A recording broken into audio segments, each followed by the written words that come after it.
Welcome to Entrepreneurial Entrails for some short stories on the guts and glories of being an entrepreneur.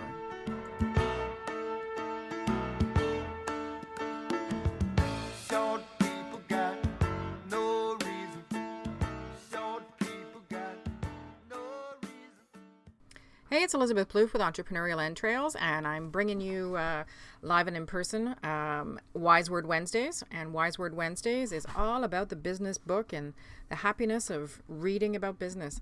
So this week's book is Pitch Anything by Oren Klaff, and I'm sure most of you have heard of it. And if you haven't, honest to God, it's a good book. Add it to your collection. Oren Klaff, the title of the book is An Innovative Method for Presenting, Persuading, and Winning the Deal. And I sort of took it with a grain of salt because I had done pitch practices and I had run them actually for other people. But it was a highly recommended book by somebody that I respected. So I thought, all right, you know what? I'm gonna give it a shot and give it a read. And it's really an incredible book. It ended up helping me to create like a 14-page document, which that's not the exciting part. But the exciting part was it helped me work through how to pitch my business correctly and how to have the story available so that I could clearly and succinctly outline the value to people of what I was doing. Now, since I created that document and read the book the first time, my business has pivoted and changed, partly in response to what I discovered by going through this process. So highly recommend that you have a look at this. And one of the way he starts off, the first 3 or 4 chapters of the book teach you about not the pitch process, but the receiving process. Because every time you're putting your story out there, somebody needs to listen to it, or hopefully somebody needs to listen to it. But you need to understand what that person's going through, especially if they are a decision maker, when they're listening to your story. So he talks about the disconnect between message and receiver.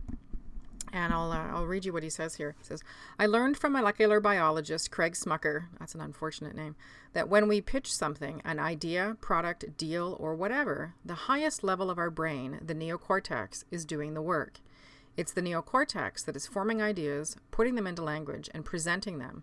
That's fairly intuitive. He has a little block here, and he says, 3 brains working independently and together. You can actually sense how the 3 parts of your brain work separately from each other. When you are walking to your car and surprised by someone shouting, you will first act reflexively with some fear. This is the old crocodile survivor brain at work. Then you will try to make meaning from the situation by identifying the person doing the yelling and placing him or her in a social context. This is your midbrain trying to determine if it is a friendly coworker, an angry parking attendant, or something worse. Finally, you will process the situation in the neocortex, the problem-solving brain, which figures out it's okay, it's just some guy yelling out to his buddy across the street. Our thought process exactly matches our evolution. First survival, then social relationships, finally problem-solving. And then he goes on to say, pitching anything means explaining abstract concepts. So it doesn't surprise me that ideas would be formed by the most modern problem-solving part of the brain. But this is exactly where my thinking, and probably yours, went off track. I assumed that if my idea-making abilities were located in the neocortex, as they are, then that's where people listening to my pitch were processing what I had to say. It's not. And here's the interesting thing that probably most people don't know. While we are pitching our business, our service, our product with the problem-solving logical part of our brain, people who are receiving the message are subconsciously assessing it for threat. They are assessing us as a threat, and not like you're going to bash their head in or what have you. But what do they have to navigate? What do they have to learn? What are the risks of buying your product or service or what have you? And when anybody is in fear mode, or when you have not taken the time to get them out of fear mode and into decision-making mode, it's going to be an automatic no. Whenever we are in a position where we are evaluating a risk situation and we're not given the opportunity, hopefully anyway, unless you've got some kind of risk fetish, your immediate reaction is survival and is no. So if somebody says to you, hey, let's go jump off a bridge, woohoo, everybody's doing it, most people will stop and evaluate that, from a protective perspective, not a great idea, and they're going to say no. Others, not so much, but that's how they end up dead and on the news. This, however, is really integral to when you're trying to sell your business or product and when you're having that conversation. And likewise, if you are delivering from a place of fear, if you are in a place where your business isn't doing well and you're anxiety-ridden and fear-ridden and you are projecting that, people will react with fear. Nobody's going to win in that situation. And if you take the time to read this book, get through the stuff at the beginning where he talks about the brain processes, get through the stuff at the beginning where he talks about framing, which is a really interesting concept that I'm still trying to grasp, because part of the framing process is about power. And there are a variety of ways that people will try and get into and maintain the power position in a relationship. And that's everything from not returning your call within a reasonable amount of time, to making you wait for a meeting for 20 minutes, to within a presentation if they're interrupting you or arguing with you or what have you. Those are all ways for them to manage their fear of the situation. And I'm not talking they're scared silly or anything, but new situations can cause a little anxiety for most people. And this is a way for them to maintain the equilibrium and the pace or the place of them being in power. So he talks about types of frame responses, which is a power busting frame, a time constraining frame, an intrigue frame, and then the fourth one is a prize frame.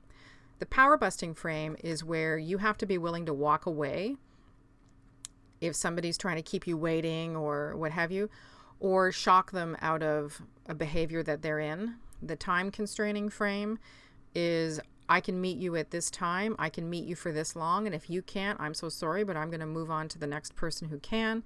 The intrigue frame is coming from a place of a little bit of mystery in what you're doing, and I need to read up again on that, I'm sorry, but I'm having a moment. And then the prize frame is where you offer, not a buy now, save later kind of situation, but there's a bonus if they go with what you're doing.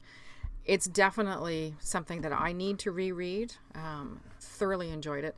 When I got to the fourth chapter, and I'm going to wrap it up shortly because you really need to read this book, Pitching Your Big Idea. This is where I started to take a ton of notes, because throughout the chapters, he suggests a variety of things that you need to look at. And where does it start for me? It starts with the why now frame. And this is where you start looking at the history of your industry. And I don't mean in depth or anything like that, but why is your particular product or service coming into its own now? Why is it more important than ever for somebody to have what you're doing versus what somebody else is doing? Trend casting, what are you solving? What's coming up that you're going to solve? All these important things. I can keep going here. So here's a little thing here. It says, describe the genesis of your idea, how it evolved, and the opportunity you saw as it was emerging. The backstory of the idea is always interesting to the target.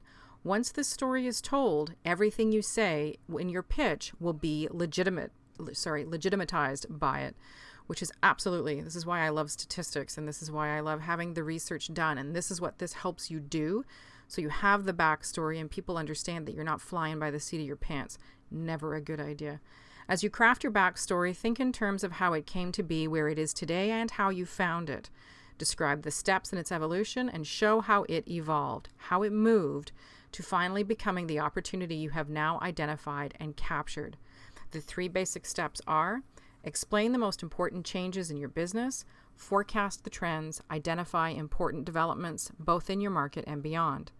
Talk about the impact of these developments on costs and customer demand. Explain how these trends have briefly opened a market window.